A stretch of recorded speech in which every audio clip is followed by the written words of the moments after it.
Welcome to Stuff You Missed in History Class, a production of iHeartRadio.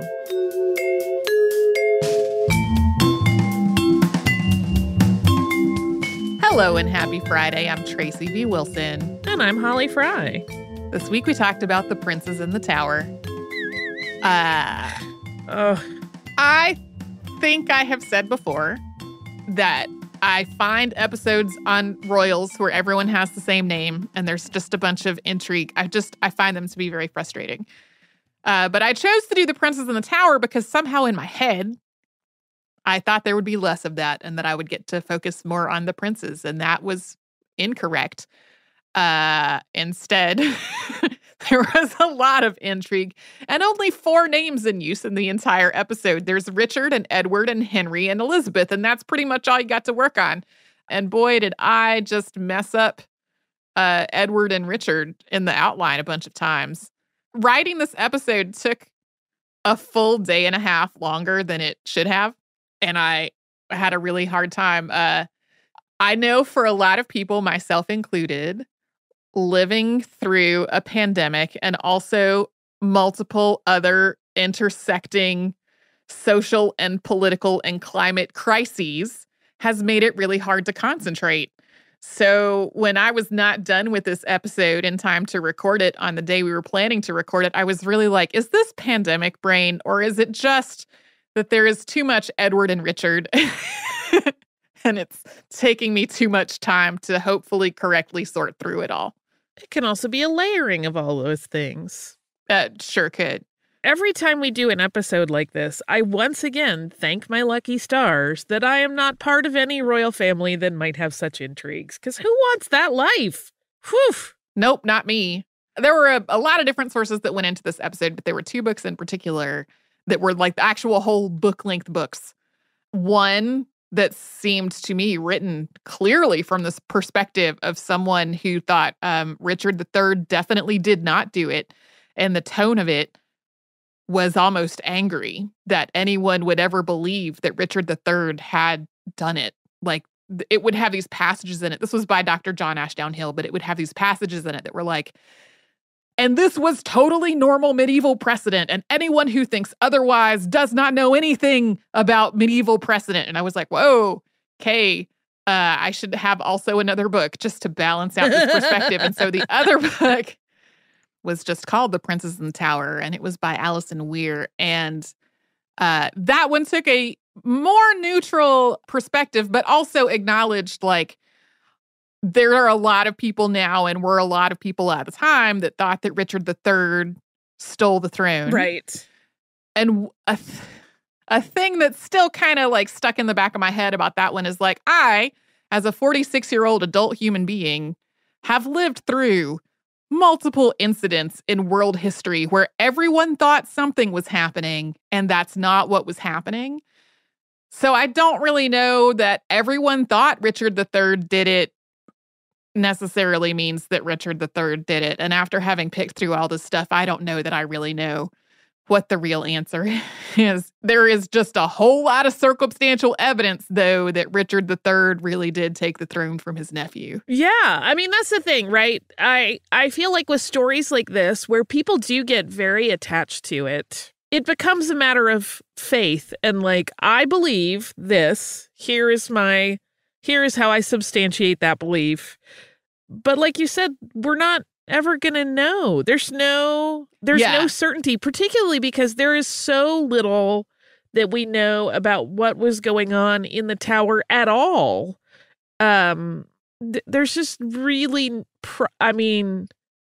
listen, the second I say we're never going to see it unearthed at the end of the year, but they literally found Richard III's remains under that car park.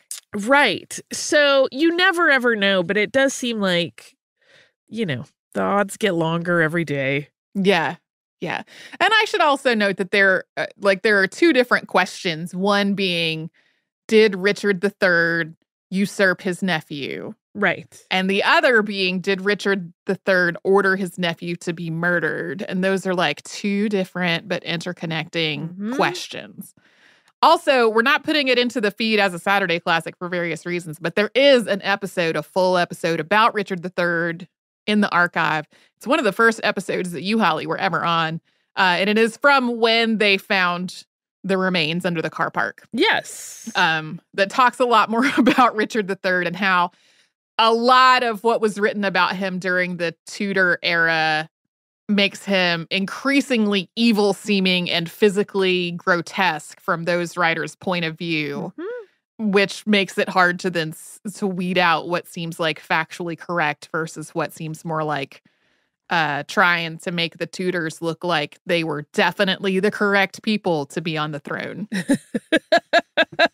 Well, and that's the thing too, right? There is a level of unconscious bias even in measured and well-researched histories. So even people that aren't necessarily even aware that they're positioning things based on a presumption, whether that be conscious or subconscious, of guilt or innocence or question marks, will still inform that text as they write it. So It makes a whole other layer of untangleability because it's somebody else's psychology that they may or may not even be aware is impacting their work. So, yeah.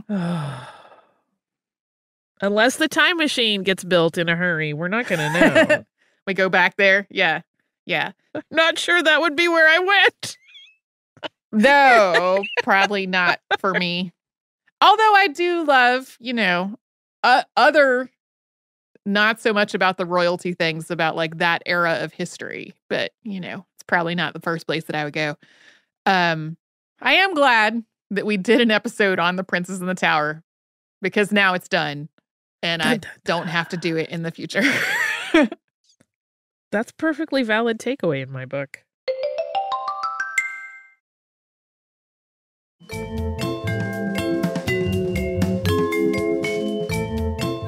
This week on the show, we talked about Olivia Ward Bush Banks, which is a name I stumbled across and had never heard it before, and immediately was like, I want to know more about this person who has this combination of like social worker and teacher and speaker and activist and tribal historian for the Montaukett Nation, all of that.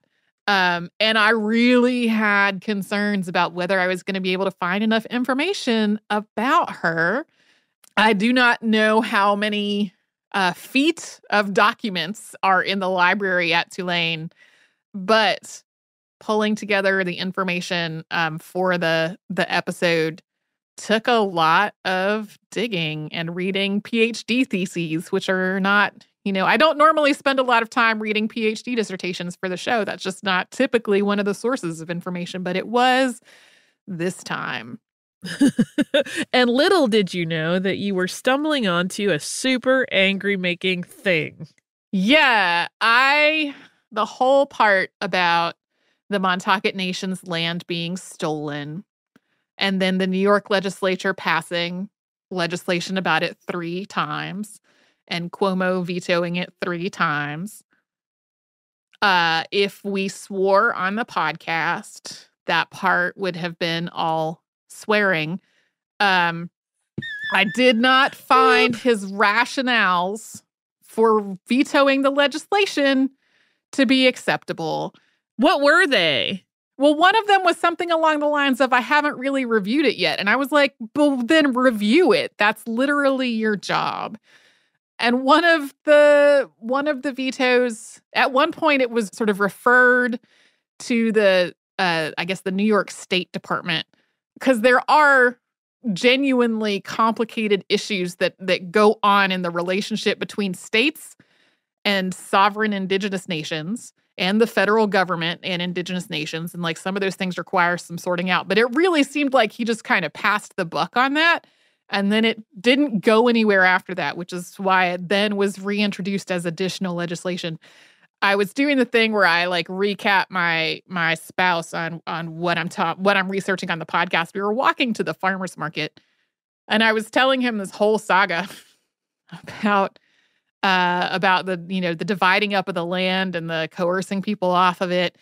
And he said, skip to the end. Did they get their recognition back? And I was like, no. And what he yelled on the street was also something we could not put on our podcast. So yeah, He said, well, now that Cuomo's not governor anymore, like, will things change? And I was like, I honestly don't know. Like, I'm not versed at all about New York state politics beyond what I read researching this show about this issue. I don't know. Bills do sometimes get referred to committee and then get kind of stuck there in pretty much all legislatures in the U.S. So it's like question marks at this point. Right. Frustrating question marks.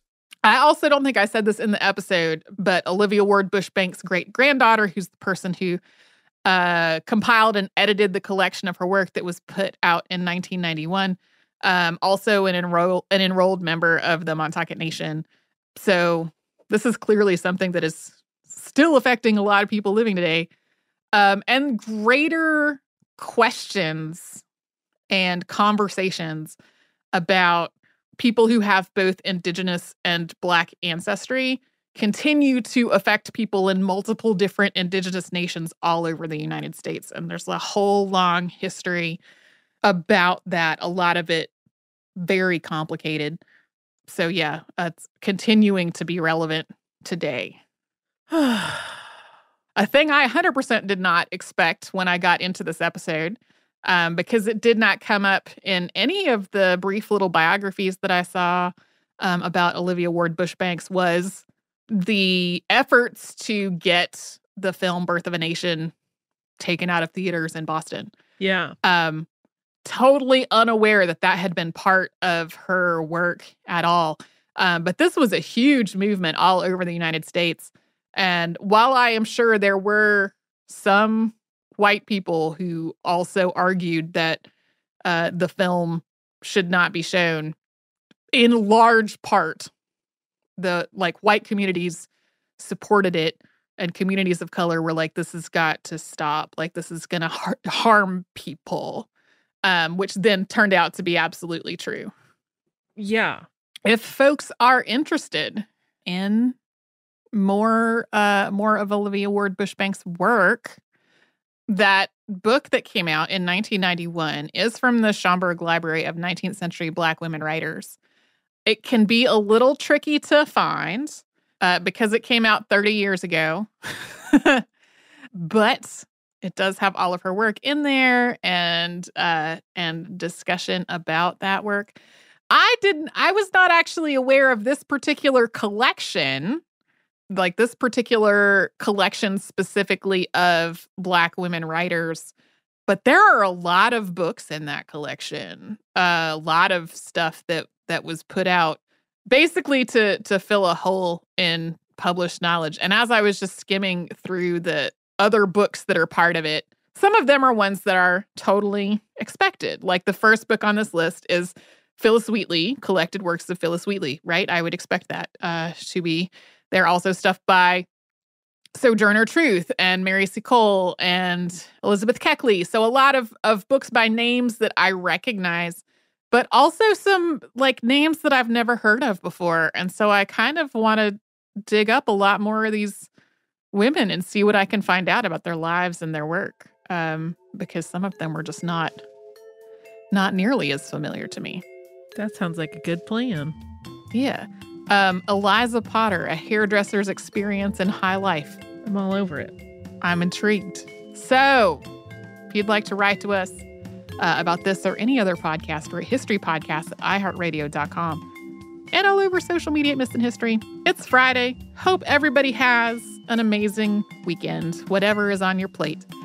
And we'll be back with an episode from a Saturday Classic tomorrow, and then on Monday with a brand new show.